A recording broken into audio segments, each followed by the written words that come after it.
Hi, welcome to the Pursuit of Truth. It is the 2nd of July 2018. Another month. Yes, this is my 99th podcast. Not going to be very long. Just a quick update on the whole Virgin Atlantic travel unravel passport ticket debacle. So I don't know how. On my Yahoo it says I wrote 16 emails, but it may be like it's including the ones back and forward. So maybe it's only like 8.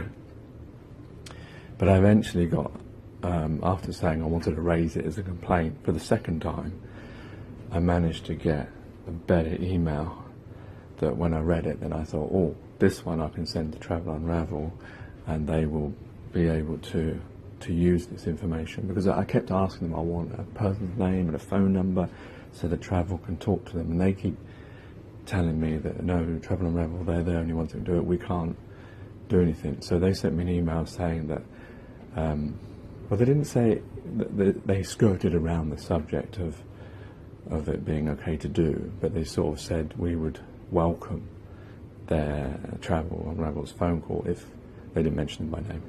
They mentioned the agent welcome their phone call if they had trouble changing it. And they said that if they could do it, they would do it. So when I saw those words, I thought, well, this is why I've been emailing them back and forward. This maybe I can do something with, because it seemed to be that, I don't know,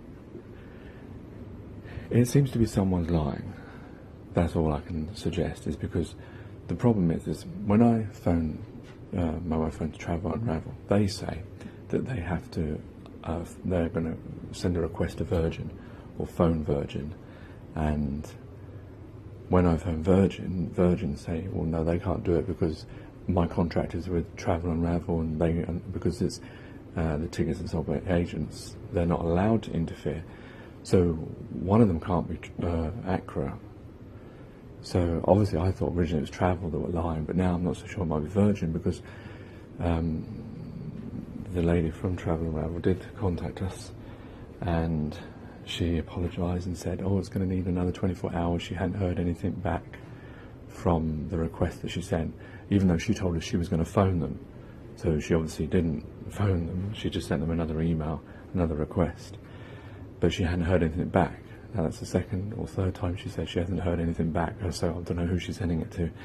But then she said, oh, but she saw her email from Virgin, and she said she was going to send another one with that. And lo and behold, within less than an hour, we got another phone call from her that they got a response.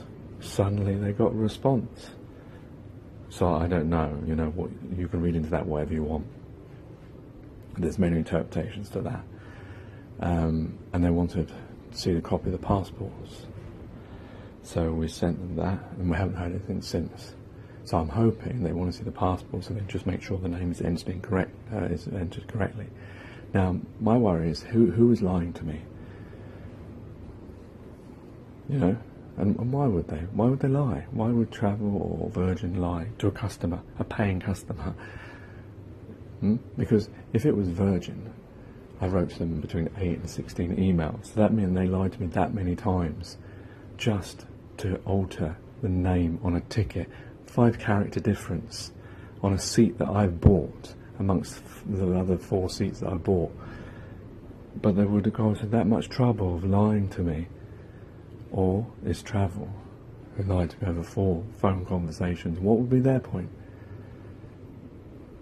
Somebody's lying, isn't it? Because one person can't say, oh no, it's they have to do it, and the other one says, no, they have to do it. So that means definitely someone's lying. Well, what would be the point of that?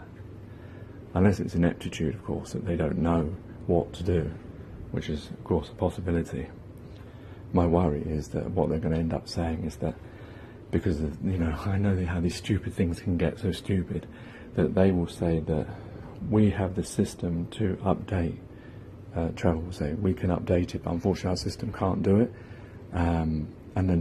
But Virgin system can do it, but they won't be able to update it because it's not their ticket anymore, and it's with Travel. And I know they won't talk together and say, oh, well, on this occasion you can edit it for us.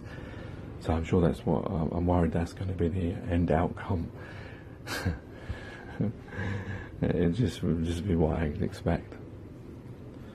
But the whole point I'm mentioning this is the fact that when people say about, oh, why would, flat Earth, why would scientists, government or whatever lie about it, false flag, why would they lie about these things? Yeah, and you think, well, what would be the point of it? Well, wait a minute, I'm just showing you a case now where I was lied to either 4 times or 8 to 16 times. For what reason was I lied to?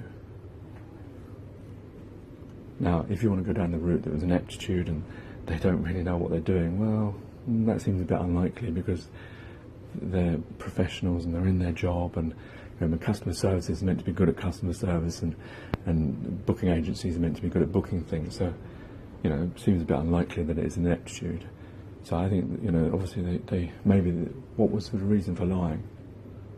Probably profit, because they know that if a normal person would have given up, and then they would have to buy a new ticket. But I just kept going on and on until I got what I needed, and I hope that's enough. So maybe just for money. So then you would ask yourself, well, if that's the case, this is a small scale thing in the scheme of things, but they were willing to lie.